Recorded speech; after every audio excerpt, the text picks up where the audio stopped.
शिव खेड़ा विश्व के उन प्रभावशाली प्रेरक वक्ताओं में से एक हैं जिन्होंने हजारों लोगों की जिंदगी अपनी व्यवहारिक बुद्धि और गहरे विश्वास से बदलने में मदद की है।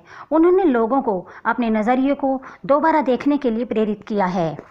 मैं उषा राठौर महान और प्रेरक वक्ता शिव खेड़ा जी की प्रसिद्ध पुस्तक जीत आपके में प्रकाशित उनकी सर्वश्रेष्ठ और प्रेरणादायक कहानी हीरों से भरा खेत और सोने की तलाश में आपके लिए लेकर आई हूँ।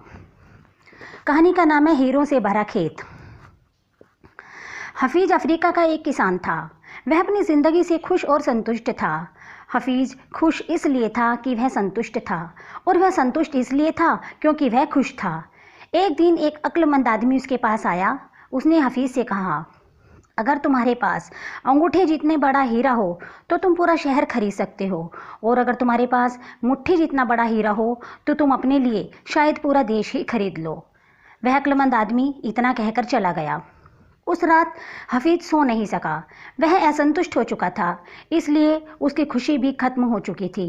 दूसरे दिन सुबह होते ही हफीज ने अपने खेतों को बेचने और अपने परिवार की देखभाल करने का इंतज़ाम किया और हीरे खोजने के लिए रवाना हो गया।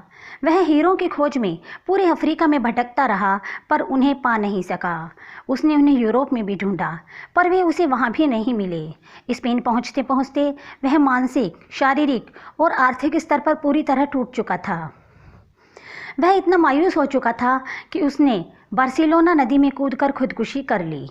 इधर जिस आदमी ने हफीज़ के खेत खरीदे थे, वह एक दिन उन खेतों से होकर बहने वाले नाले में अपने ऊँटों को पानी पिला रहा था। तभी सुबह के वक्त उग रहे सूरज की किरणें नाले की दूसरी ओर पड़े एक पत्थर पर पड़ी और वह इंद्रधनुष की तरह जगमगा उठा। यह सोचकर कि वह पत्थर उसकी बैठक में अच्छा दिखेगा, उसने उसे उठाकर अपनी बैठक में सजा दिया। उसी दिन दोपहर में हफीज़ को हीरों के बारे में बताने वाला आदमी खेतों के इस नए मालिक के पास आया। उसने उस जगमगाते हुए पत्थर को देखकर पूछा, क्या हफीज़ लौट आया? नए मालिक ने जवाब दिया, नहीं, लेकिन आपने यह सवाल क्यों पूछा? अक्लमंद आदमी ने जवाब दिया, क्योंकि यह हीरा है, मैं उन्हें देखते ही पहचान जाता हूँ। नए मालिक ने कहा, नहीं, यह तो महज एक पत्थर है, मैंने इसे नाले के पास से उठाया है, आइए मैं आपको दिखाता हूँ। वहाँ पर ऐसे बहुत सारे पत्थर पड़े हुए हैं। उसने वहाँ से नमूने के तौर पर बहुत सारे पत्थर उठाए और उन्हें जांचने परखने के लिए भेज दिया। वे पत्थर हीरे ही साबित हुए। उन्होंने पाया कि उस खेत में दूर दूर तक हीरे दबे हुए थे। इससे हमें क्या सीख मिलती है? नंबर 1, जब हमारा नज़रिया सही होता है तो हमें महसूस होता है कि हम हीरों से भरी हुई ज़मीन पर चल रहे हैं। मौके हमेशा हमारे पांवों तले दबे हुए हैं। हमें उनकी तलाश में कहीं जाने की ज़रूरत नहीं है, हमें केवल उनको पहचान लेना है।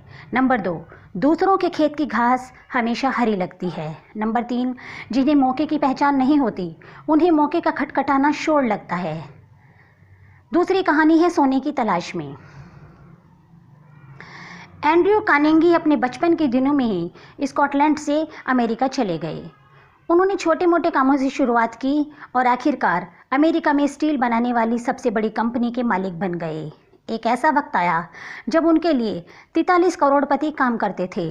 करोड़ रुपए इस ज़माने में भी बहुत ज़्यादा होते हैं, लेकिन सन 1920 के आसपास तो उसकी बहुत अधिक कीमत थी। किसी ने कार्नेगी से पूछा, आप लोगों से कैसे पेश आते हैं? उन्होंने जवाब दिया, लोगों से पेश आना काफ़ी हद तक सोने की खुदाई करने जैसा ही है। हमको 1 तोला सोना खोद निकालने के लिए कई टन मिट्टी हटानी पड़ती है, लेकिन खुदाई करते वक्त हमारा ध्यान मिट्टी पर नहीं बल्कि सोने पर रहता है। एंड्रयू कार्नेगी के जवाब में एक बहुत महत्वपूर्ण संदेश छिपा हुआ है। हो सकता है कि किसी इंसान या किसी हालात में कोई अच्छी बात साफ तौर पर न दिखाई दे रही हो। ऐसी हालत में हमें उसे गहराई में जाकर तलाशना होगा। हमारा मकसद क्या है? सोना तलाशना।